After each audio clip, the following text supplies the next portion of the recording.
Sebastian Vettel and Aston Martin, one of the 8 new driver team combos for 2021 that has sent Formula 1 fans into a frenzy ever since the announcement, and rightly so.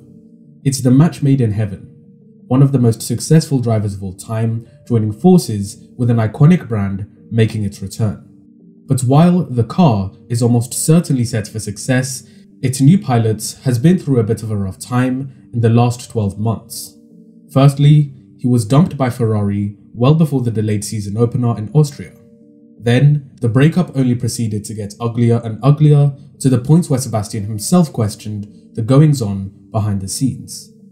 A hard-fought podium during the Turkish Grand Prix was a small crumb of comforts, however, it had been months of pain and struggling prior to that, leading many to believe that he's just past his prime and not what he once was. Well, as one of the content creators who believes otherwise, I'm going to make the case for Seb not only rediscovering his form, but potentially returning to winning ways, even as early as this season. Aston Martin will most likely have the 3rd fastest car on the grid once again. For this season, they decided to spend their development tokens on a new survival cell. They have also incorporated the supreme Mercedes rear suspension design from 2020 that made the W11 seem like it was on rails.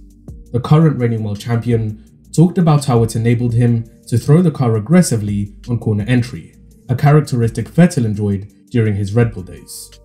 Last year's SF1000 exposed a huge weakness in Vettel's game, back-end instability. When he's given a car with a twitchy, unpredictable rear, his performance tends to spiral. However, when he's given a car that he knows will meet his demands, his confidence only grows exponentially. One can easily draw parallels between Sebastian's current situation to Felipe Massa's back in 2013. At the end of the season, the Brazilian finished well down the order in 8th place, while his teammate was 2nd for the 3rd time in 4 years. 112 points and a single podium ended Massa's 80th stint at the Scuderia, as his career looked like it was fizzling out. However, fast forward to the start of the turbo hybrid era, and Massa was revitalized with Williams in 2014. In that season, he secured 3 podiums, 134 points, and the only non-Mercedes pole position of the year at the Austrian Grand Prix. Sebastian himself mentioned that he's not just competing for the sake of it. He's looking to build something with Aston Martin that leads to bigger and better results in the future. I'm not here to just participate, not here to be a Formula 1 driver, not here to make money. I think I've been in a very fortunate position, and I should be okay unless I completely mismanage. But I'm really here to to achieve something, and I will see in the next time whether that's in the cards or it's not. I think that will drive my decision. Clearly, he sees something in this team that is driving him to continue his career as a Formula 1 driver. This season holds a lot of hope and promise given the development restrictions and the large carryover from last year's cars. As they will inherit the Mercedes gearbox and rear suspension without needing to spend any development tokens, they are already at an advantage compared to their midfield competition. While other teams will be focused mainly on regaining the lost downforce, Aston will be gaining quite a lot from the chassis and rear suspension. As a result, they won't suffer as much as some of the other teams and might even regain a significant portion of that lost downforce. Having said all of this, it must also be noted that it's yet to be seen whether these floor changes will favour the longer wheelbase of the Mercedes and Aston Martin or the high rig philosophy of the Red Bull. Before we go any further, if you're enjoying the video so far, be sure to give it a like and consider subscribing to the channel to keep up to date with the latest content on BMPH Racing. We are currently pushing towards another milestone of 20k subscribers, so any support would be greatly appreciated. But without further ado, let's get back into it.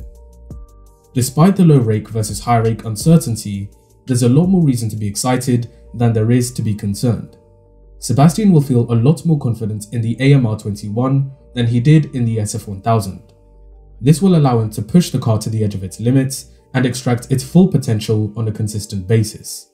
As we have seen in the past, he's no stranger to pulling out extraordinary qualifying laps, especially when it matters.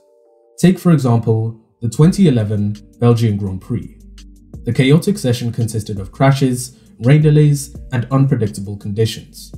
However, when it really came down to it, Vettel absolutely blew the field away, storming to pole by half a second after not even making the top 3 in the previous rounds.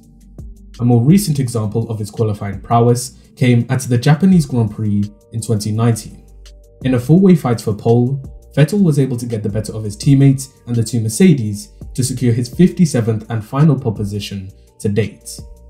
His latest struggles aren't a representation of what he's capable of when he's on his game. In most cases, whenever he hit a pole and got a good start, the other drivers wouldn't even get a sniff of the race win. Now, it's obviously not going to be this way in 2021, however, he will have a very strong package underneath him, which should lead to a few podiums and possibly a win if everything comes together. Having a team that is willing to cater to your needs and maximize your strengths is crucial to achieving success. In some ways, this is what Ferrari failed to do. Despite having a very strong package for 2 seasons, they fell short to Hamilton and Mercedes because their chemistry wasn't the best. The dynamic between the driver and the team wasn't quite as good as it could have been, mainly because Ferrari have a team-first philosophy. At Aston Martin, he'll be given the support and structure needed for him to reach his optimal performance again. Team principal Otmar Zafnau even took a sly dig at Ferrari, stating that we operate differently here, and we treat our drivers differently from the places he's come from. The benefit of having a 4-time world champion will also be felt within the garage. People who work closely with Seb always talk about how great a work ethic he possesses. He's very meticulous and pays very close attention to the finest of details, motivating his peers to do the same.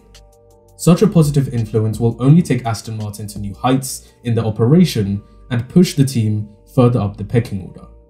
In fact, it's been said that he's already having a significant impact, instructing his race engineers on the data he needs to improve the car setup, as well as improving the ergonomics in the cockpit. He's also very inquisitive, asking why they operate in this way or how they can better performance in that department.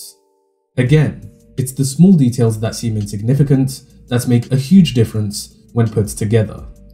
This also just goes to show that Aston are open to developing the car in sync with Vettel's feedback, a key factor that played a role in his success with Red Bull. So, what can we expect to see from Sebastian Vettel this season? Well, it's important not to get too carried away by all the hype. However, there are reasons to be very optimistic. The man himself is keeping a lid on the prospects of 2021 success and simply trusting the process by getting himself well integrated within the team initially. Later on, once he's comfortable in the car and happy with the working environment, he'll be back on his A game and pushing the envelope weekend in and weekend out. Who knows, maybe we'll see that famous finger maker return and Seb stand on the top step of the podium in 2021. I hope you all enjoyed. If you did, share this video around with your friends who you think will enjoy it as well. Subscribe to the channel for more Formula 1 content as we near the start of the season, and as always, I'll see you in the next one.